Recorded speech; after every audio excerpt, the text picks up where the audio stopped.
नमस्कार, मैं हूं तान्या दवे। आसाराम का क्या होगा? पुलिस आसाराम को खोज रही है, लेकिन किसी को भी नहीं मालूम कि आखिर आसाराम बापू हैं कहां। खबर है कि आखिरी बार उन्हें अहमदाबाद में देखा गया था। आज हम आपको बताएंगे कि आसाराम दरअसल कहां है, लेकिन उससे भी बड़ा सवाल यह है कि क्या सचमुच आसाराम ने अनर्थ किया। आसाराम का आश्रम ये कह रहा है कि रिपोर्ट में जिस रात का जिक्र है उस रात वो जोधपुर में थे ही नहीं, लेकिन उन्हीं के एक भक्त ने इस दावे की पोल खोल दी है। पूरी खबर आपको बताएंगे, लेकिन उससे पहले सुनिए उस लड़की की आप बीती जिसका आरोप है कि आसाराम ने उसके साथ जो भी किया उसके बाद उसने रिपोर्ट भी दर्ज करा दी है।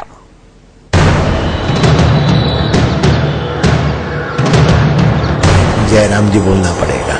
आसाराम पर आरोप लगाने वाली पीड़ित लड़की सामने आई है। इस लड़की ने एक बड़े अखबार को अपनी आप बीती सुनाई है। उसको जिस दिन पूरा मुल्क आजादी की 66वीं सालगिरह मना रहा था, आसाराम ने जोधपुर आश्रम के एक कमरे में उसके किया। लड़की ने क्या कहा? मैं आसाराम के छिंदवाड़ा वाले गुरुकुल में रह रही थी। वहीं अगस्त के पहले हफ्ते में मेरी तबीयत खराब हो गई। आश्रम की तरफ से मेरे मम्मी पापा को इस बात की खबर दी गई। इसके बाद मम्मी पापा छिंदवाड़ा आश्रम आ गए। आश्रम की तरफ से उन्हें ये बताया गया कि अब तबीयत थोड़ी ठीक है। इसके बाद रिपोर्टर ने इस लड़की से पूछा कि आप छिंदवाड़ा आश्रम से जोधपुर कैसे पहुंच गईं? इस पर इस लड़की ने क्या, ये सुनिए। छिंदवाड़ा आश्रम में मुझे भी ऐसा लग रहा था कि तबीयत में थोड़ा बहुत सुधार हो रहा है, लेकिन आश्रम की तरफ से मम्मी पापा को कहा गया कि इसे झाड़ फूक की जरूरत है, जो छिंदवाड़ा आश्रम में संभव नहीं है। इसीलिए बच्ची को जोधपुर आश्रम ले जाना होगा। मुझे अच्छी तरह से याद है, इसको हम जोधपुर आश्रम पहुँचे। एक अखबार के रिपोर्टर ने फिर लड़की से पूछा कि जोधपुर पहुंचने के बाद आपको कहां रखा गया? आपके इलाज के लिए वहां क्या इंतजाम किए गए? सुनिए पीड़िता ने क्या जवाब दिया।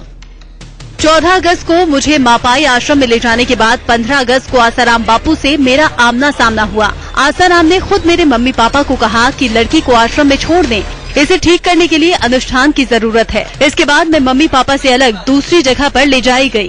पीड़ित लड़की के जोधपुर पहुंचने के बाद आसाराम से उसकी मुलाकात के बाद आगे क्या हुआ? पीड़ित ने अखबार के रिपोर्टर को पूरी कहानी बताई। सुनिए उसने क्या कहा।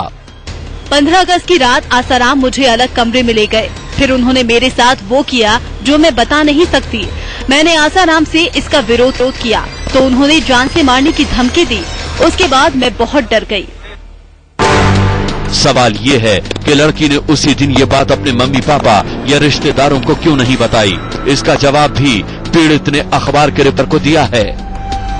मेरे साथ गलत होने के बाद मैं बहुत डरी हुई थी। मुझे समझ में नहीं आ रहा था कि मैं क्या करूं। मेरी तबीयत भी तेजी से खराब हो रही थी। बावजूद इसके मुझसे ये कहा गया कि मैं छिंदवाड़ा आश्रम जाने के लिए तैयार रहूं, जबकि आसाराम ने ये कहा कि मुझे अहमदाबाद आश्रम भेज दिया जाए। लेकिन मैं मम्मी पापा के साथ अपने घर चली आई। आश्रम और घर जाने के दौरान रास्ते में मुझ में ये हिम्मत नहीं हो रही थी कि मैं ये बात किसी को बता पाऊं। घर आकर मैंने पूरी बात मम्मी पापा को बताई। मम्मी पापा को जब पूरी बात पता चल गई, फिर मामला दर्ज कराने में देरी क्यों हुई? रिपोर्टर ने ये सवाल पीड़ित लड़की के सामने उठाया। लड़की ने क्या कहा? सुनिए। मम्मी पापा को बताने के बाद हम लोग दिल्ली आए। यहाँ 18 से 20 अगस्त तक रामलीला मैदान में समागम होना था, जिसमें मम्मी पापा पूरे मामले पर आसाराम बापू से बात करना चाहते थे, लेकिन हम लोगों को आसाराम से नहीं मिलने दिया गया। बाद में 19 अगस्त को हम लोग कमला मार्केट थाने पहुँचे, क्योंकि ये रामलीला मैदान से सटा हुआ था। वहाँ मौजूद पुलिस वालों को मैंने पूरी बात बताई। अब रिपोर्टर ने इस पीड़ित लड़की से पूछा कि कमला मार्केट थाने में रिपोर्ट दर्ज कराने के बाद क्या कार्रवाई की गई? सुनिए लड़की का जवाब। दिल्ली पुलिस की टीम ने मेरी बातों पर यकीन किया और तुरंत रिपोर्ट दर्ज की। रिपोर्ट दर्ज कराने के तुरंत बाद मेरा मेडिकल करवाया गया। मैं बिल्कुल सच बोल रही हूँ। मेरे साथ गलत काम आसाराम बापू ने ही किया। चाहे तो कोई जांच करा ले, सच सामने आकर रहेगा। Bureau report, India news. Asaram Bapu को सामने आना होगा और बताना होगा उनका पक्ष क्या है इस पूरे मामले में। उनके ऊपर जिस कानून के तहत मुकदमा दर्ज किया गया है उसमें उनका बचना काफी मुश्किल लग रहा है। अब सच्चे केस तो 10-5% होते, झूठे केस 90% होते। आसाराम पर सबसे बड़ी मुसीबत ये है कि इस बार वो पॉक्सो में फंस गए हैं। पॉक्सो की वजह से उनका बचना मुश्किल है। सवाल ये है कि ये पॉक्सो है क्या? Prevention of child against sexual offence, मतलब ऐसा कानून जिसमें मुजरिम को खुद ये साबित करना होगा कि वो निर्दोष है। मतलब ये हुआ कि आसाराम को ये साबित करना होगा कि उन्होंने पीड़ित लड़की के साथ कुछ भी गलत नहीं किया।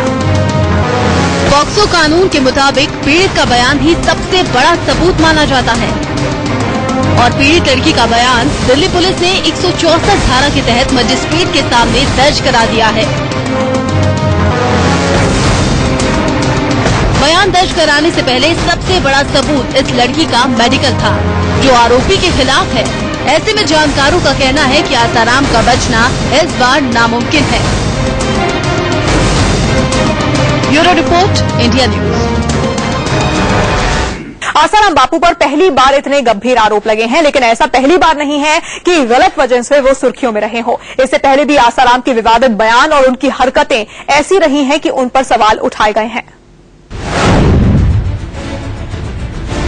विवादों से आसाराम बापू का चोली दामन का साथ रहा है। अपनी हरकतों और शर्मनाक बयानों के चलते आसाराम बापू विवादों में हमेशा घिरते रहे हैं।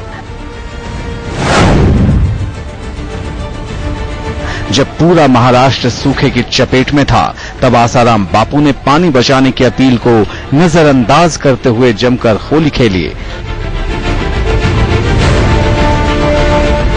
और पूछने पर कहा, पानी किसी के बाप का नहीं है।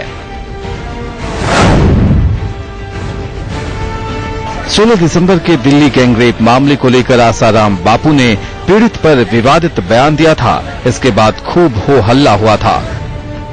नाम लेकर हाथ पकड़ती, पैर पकड़ती, इतना दुराचार नहीं होता।